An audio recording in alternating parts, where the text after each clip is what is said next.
The woman was injected with a resurrection serum, boosting her brain to 100% and turning her into a demon.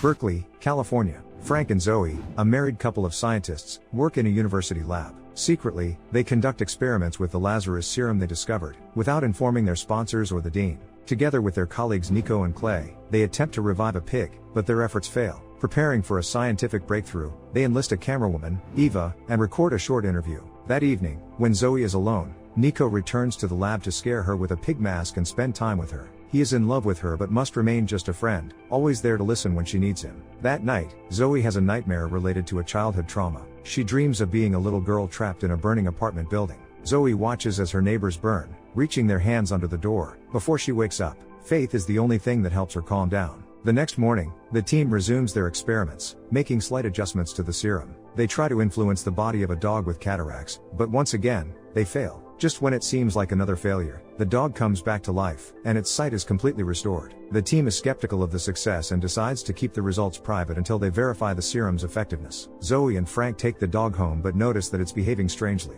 Rocky has lost his appetite and seems constantly sad, but at times becomes uncontrollably aggressive, which scares the scientists and their friends. Soon, the team discovers that the serum doesn't disappear but stays in the dog's brain, forming new neural connections. As they discuss the ethical implications of reviving someone without their consent, Eva suggests that the dog may have been in heaven and is unhappy about returning to the real world. Frank, who is not religious, dismisses the idea, believing scientific progress is more important. That evening, Clay notices Rocky escaping from his cage and becoming excessively aggressive, scaring Clay and making him question whether the serum is ready for large-scale production. The next morning, the university dean urgently calls Frank. She has learned about the underground experiments and considers them unethical according to the Catholic beliefs of the students. The scientists' work with dead animals violates one of the grant stipulations, so the dean decides to shut down the project. Frank defends the experiment, arguing that every great discovery happens by chance, and they are on the brink of such an event. He begs for one more chance, believing their work could bring the university fame and success, but the dean remains firm in her decision.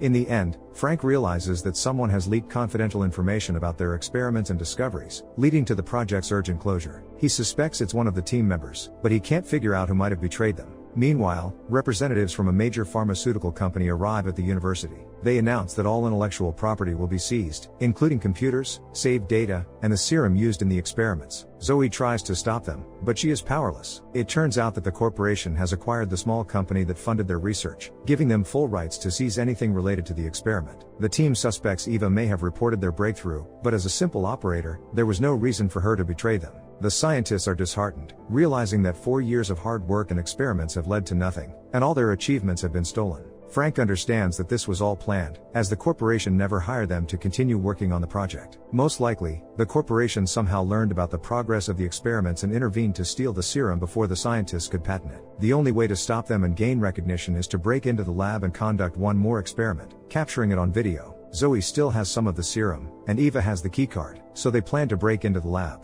Knowing that there is only one security guard in the building at night, the team decides to return and repeat the experiment to patent the life-reviving serum first. That night, Eva goes to the university and passes the security guard, lying that she needs to take some tests from the dog. After sneaking to the back entrance, she lets the others in so they can access the lab. Before starting the experiment, Nico hacks into the security cameras to monitor the guard and his movements. Clay finds another dog's body in the freezer, and the team prepares for the experiment. Eva starts recording, while Frank and the team get everything ready to inject the serum into the dead animal's brain. They are rushing, knowing they could be caught at any moment. In the midst of the rush, Zoe forgets to put on gloves and, as she pulls the switch, she is electrocuted. At first, the team doesn't realize what's happened and tries to explain it away as a power surge, until Frank notices his wife lying motionless. Zoe is dead, but Frank refuses to accept it. He performs CPR and asks for an adrenaline shot. When that doesn't work, he demands a defibrillator and continues his desperate attempts to revive her. Sadly, nothing works, and the team must come to terms with the fact that their colleague has passed away. Several minutes later, Frank realizes that Zoe's death wasn't caused by a short circuit or voltage fluctuations, but by the wedding ring she forgot to remove before the experiment. He feels immense guilt and decides to rectify the situation in a bold, yet insane way. Frank places his wife's body on the operating table and prepares to inject her with the serum. hoping it will bring her back to life. Eva, Nico, and Clay are vehemently opposed to this, as the serum is still experimental and the possible consequences are unpredictable.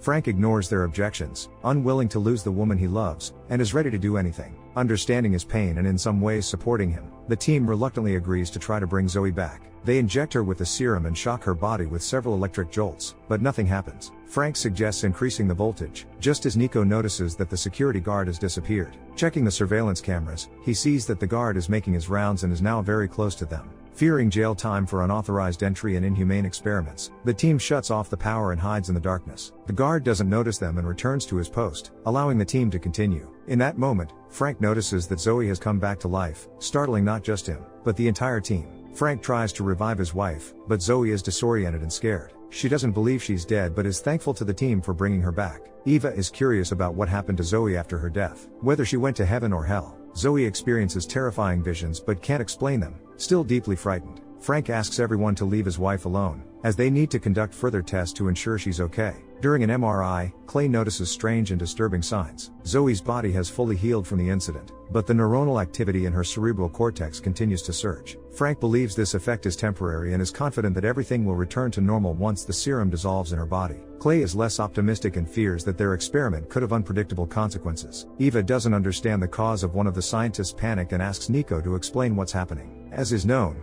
the human brain only works at 10% of its capacity. Zoe's brain efficiency has increased to 100%, but no one knows what the consequences of this could be. Clay is the only one who predicts the worst, believing that a human mind isn't prepared for such a load, and its reaction remains unpredictable. Frank decides to take Zoe to the break room to help her calm down and recover. He's afraid to put the wedding ring on her recently charred finger, so he decides to add it to her necklace with the cross as a decorative piece. As Frank approaches too closely, Zoe feels as though she can hear his thoughts. This scares her, but what frightens her even more is the discovery of her newfound extrasensory abilities. Zoe can predict what her husband will say and move objects from a distance, which causes panic and fear. Trying to control her new abilities, Zoe carefully watches her colleagues. She hears each of their thoughts, realizing that no one is happy about her resurrection. Eva is extremely frightened. Clay believes the experiment was a mistake with an unpredictable ending, and Nico thinks that since returning from the dead, Zoe has become a completely different person, making their experiment hard to consider successful. Frank is the only one who doesn't lose hope, as she's his wife, and he's willing to do anything for her. At one point, Zoe notices her fingers turning black, which frightens her deeply. Rushing to the bathroom, she tries to wash her face and calm herself, but strange things continue happening to her. The lighting begins to flicker, and she notices that her blood and wounds have turned black. When Zoe decides to look at herself in the mirror, it cracks, but that's not the most terrifying part. Zoe sees a double reflection of herself, with the second entity looking ominous, as if possessed by a demon. Rocky reacts aggressively to Zoe and the changes within her, but she scares the dog, causing him to whimper and run away as fast as he can. Frank conducts an experiment with Zoe's blood and notices that it is turning black. This alarms them all, but Frank is willing to overlook the problems as long as Zoe is alive and well. Soon, Zoe returns to her husband and tells him that something is clearly wrong with her. She feels nauseous, and hallucinations continue to haunt her. Frank tries to calm her down, but Zoe says that after her death, she ended up in her version of hell, based on a nightmare from her childhood. Frank is convinced that the fire in the apartment building and the burned neighbors are an unpleasant memory caused by psychological trauma, but Zoe believes it's something more. She's certain that she was in hell for an eternity, and these events repeated every day, driving her mad. Zoe had been dead for just an hour, but it feels to her as if she had been in the afterlife for far too long to return to normal life. Frank suggests his wife rest a little longer and gives her an injection with a sleeping serum. A bit later, Eva decides to check on the woman and cover her with a blanket. At that moment, something strange happens, and it seems like Eva has ended up in a completely different building. Nervously exploring the corridor, she notices a fire behind a door and the burned hands of people trying to escape the flames. Right there, Eva sees a little girl, and then she's attacked by an unknown charcoal black figure. Eva realizes she's in Zoe's hell, seeing everything the scientists saw after her death. Soon, Eva snaps out of it and understands that what she experienced was real. There's a burn on her hand where the demonic entity touched her. Eva tells Frank everything, but he doesn't believe her, thinking she's just terrified and that her story is a product of fear and suggestion. The team demands an explanation, so Frank reveals the truth. The nightmare Eva saw was Zoe's childhood trauma, one she couldn't escape throughout her life. When Zoe was a child, a fire broke out in her apartment building. Neighbors tried to escape, begged for help, and shoved their hands under the door, but they couldn't be saved. Eva suggests that Zoe's soul didn't return to her body and is still trapped in hell, but Frank dismisses it as nonsense. He trusts only science and facts, so he's convinced his wife is fine.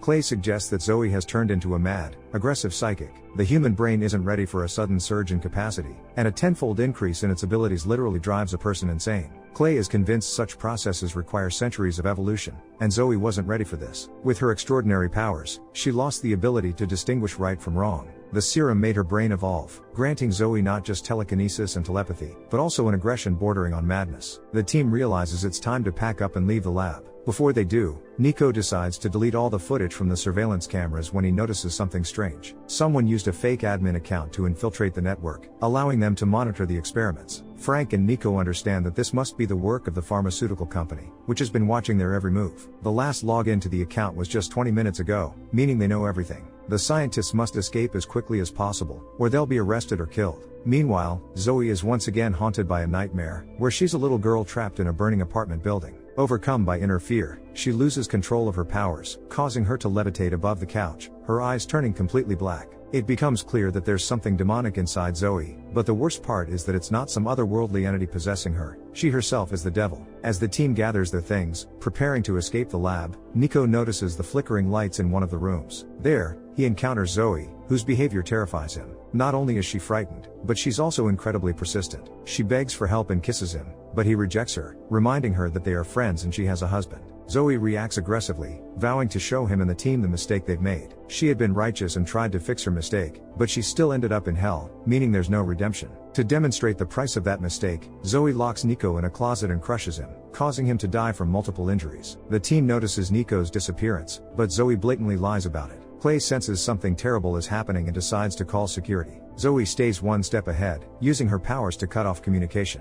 A conflict breaks out between Frank and Clay, during which the power goes out. Eva finds this odd, as the university has generators and other backup power sources, but they've all been shut down. Frank and Clay realize they need to find a way out and understand what's going on. It turns out the floor with the lab is switched to a lockdown mode, and all the entrances and exits are blocked. They're trapped, caught with the insane Zoe, who seizes the opportunity to be alone with Eva, trying to terrify her even more. Eva and Clay realize that Nico didn't disappear by chance, Zoe did something to him. Desperate for a confession, Clay threatens Zoe when suddenly, his e-cigarette flies out of his hand and lodges in his throat. The scientist collapses, choking on the foreign object. Frank desperately asks Eva to hand him the forceps and does everything he can to save Clay, but it's too late. Finally, Frank understands that the team was right, Zoe is a danger. He demands answers from his wife, but she disappears as soon as the power shuts off. Using her incredible powers, Zoe creates chaos, sending furniture flying, and then crashes it down on Frank and Eva. Several minutes later, Frank and Eva regain consciousness and realize that Zoe has disappeared. Understanding that they've created a real monster, Frank decides to do whatever it takes to stop his wife and prevent further victims. He plans to use the poison they had been using to sedate the lab mice. Meanwhile, Zoe decides to continue terrifying the survivors. She opens the refrigerated chambers containing corpses stored in the morgue, one of which seems to chase Frank and Eva, though it's all an illusion.